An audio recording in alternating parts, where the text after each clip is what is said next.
अच्छा, एक खबर और बड़ी आ रही है बिहार से जहां सीएम नीतीश कुमार के बेटे निशांत कुमार की सियासी पारी को लेकर अटकलें लंबे समय से चल रही हैं।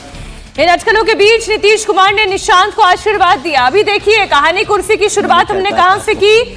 निशांत कुमार ये बयान दे रहे थे कि उनके पिता जो हैं वो एक बार फिर से मुख्यमंत्री बनेंगे, और अब ये तस्वीर आप देखिए, निशांत कुमार अपना 44वां जन्मदिन मना रहे हैं। जन्मदिन के मौके पर पिता के पास थे, उनका पांव छुआ, आशीर्वाद मिला। पटना के महावीर मंदिर में जाकर आशीर्वाद लिया। नीतीश उन्हें आशीर्वाद भी दे रहे हैं। अब ये आशीर्वाद केवल वो जन्मदिन वाला आशीर्वाद है या सुमीर जी आशीर्वाद?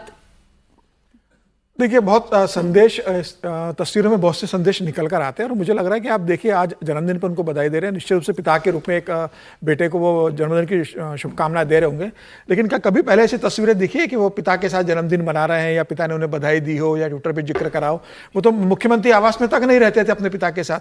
और ये भी था कि उन्होंने अपने माता जी के निधन के लिए नीतीश कुमार को दोष दिया था कि भाई इनके कारण मेरी माँ का निधन हुआ है, पारिवारिक जो स्थितियाँ रही होगी।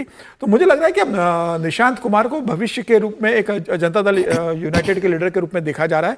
विधानसभा चुनाव के लिए होगी। संजय झा ने जो कहा था कि भाई निशांत कुमार चुनाव क्यों नहीं लड़ सकते, निशांत कुमार चुनाव लड़ सकते हैं।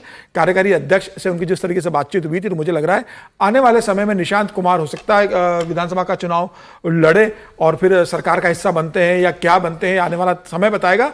लेकिन ये बता रहा है कि अब नीतीश कुमार भी लगभग इस बात पर सहमत हो गए कि मेरा परिवारवादी राजनीति इसमें एक लाइन महत्वपूर्ण है कि नीतीश कुमार ये मान रहे कि मेरा राजनीतिक सूर्यास्त हो रहा है, तो मेरे बेटे का सूर्योदय हो जाए। मतलब हुआ तो परिवारवादी राजनीति। अगर एक परिवार से चला जाता है दूसरा, तो परिवारवाद की राजनीति। परिवार की राजनीति तो वो है कि भाई पिता भी मुख्यमंत्री रहे, बेटा भी सांसद बन जाए, बेटा केंद्र में मंत्री बन जाए, पत्नी भी आपकी मुख्यमंत्री बन जाए, बेटा भी विधायक बन जाए। पूरा परिवार राजनीति में आ जाए, वो परिवार की राजनीति होती है। यह परिवार की राजनीति। निशांत कुमार को अगर नीतीश कुमार चाहते तो कभी भी विधान परिषद में बिठा सकते थे, कभी भी सांसद बना सकते थे, राज्यसभा भेज सकते थे। उन्हें कोई पार्टी में और सरकार में पद नहीं दिया। अब अगर नीतीश कुमार रिटायर हो जाते और निशांत राजनीति में आते तो मैं इसे परिवार की राजनीति नहीं मानूंगा। ठीक। भगवत गीता में ना बहुत, आपने देखा भगवत गीता की कम से कम 100 तरह की टीका है। टीका का फायदा ये होता है कि एक शब्द को आप अलग अलग तरीके से डिफाइन कर सकते हो। जी हर्षवर्धन जी। मूरत देखिए जैसी तिनतिनी है ना। इसमें मैं एक कहूंगा, देखिए पुत्र तो है ही है वो, लेकिन अब पुत्र को स्थापित करना, ये वंशवाद जैसा आप इसलिए नहीं कहेंगे क्योंकि ऐसा नहीं है कि पार्टी में सबको दरकिनार करके निशांत कुमार को आगे कर दिया गया है। ये एक फर्क है सिर्फ। ऐसा नहीं है कि वो चाहते तो जब नीतीश कुमार अपने पावर में थे तब भी निशांत सबको कमांड दे सकते थे। जो यहाँ होता है कि राहुल गांधी ने अध्यादेश फाड़ दिया प्रधानमंत्री का, या अखिलेश यादव के सामने किसकी हैसियत रही होगी, बाद में तो उन्होंने अपने पिता को ही धकेल के किनारे कर दिया। हालांकि इस पे लोग नाराज जाते हैं, लेकिन कर तो दिया ही था।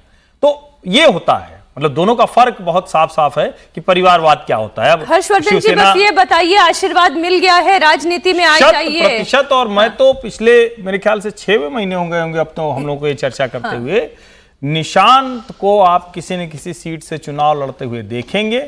वो उप मुख्यमंत्री या मंत्री के तौर पर अगली कैबिनेट अगर एनडीए की बनेगी, जिसकी संभावना मुझे ज्यादा लगती है, तो उसका हिस्सा होंगे। और इसका परिवारवाद वाली राजनीति से कोई लेना देना नहीं है।